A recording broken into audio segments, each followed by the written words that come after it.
Ok, en esta lección vamos a enseñar el Padre Nuestro en quechua. Para ello empecemos. Yayayku hanapachapikaj. Yayayku hanapachapikaj.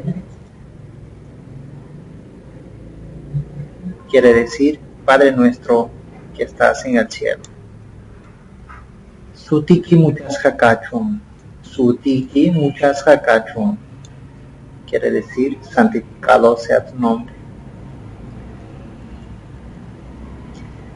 Hapaskainiki ñuqaykuman hamuchu. Hapaskainiki ñuqaykuman hamuchu. Quiere decir, venga a nosotros tu reino. Munayniki ruas hakachu. Munayniki ruas hakachu. Hágase tu voluntad.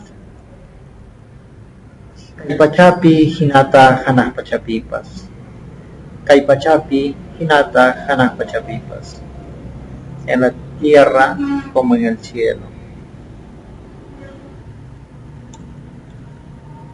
Punchoninkuna tantaykuta kunanhuayku. Punchoninkuna tantaykuta kunanhuayku. Danos hoy nuestro pan de cada día.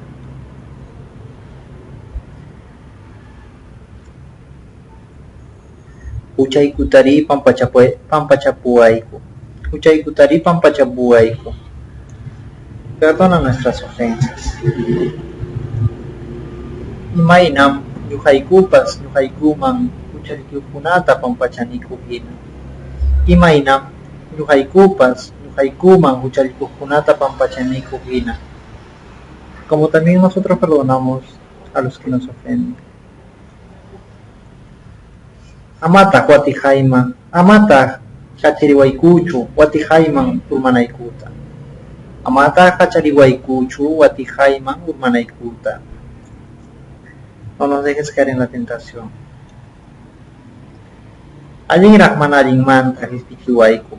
Allinraq mana allinmanta hispichiwayku. Y líbranos del mal. Hinata kachun. Amén.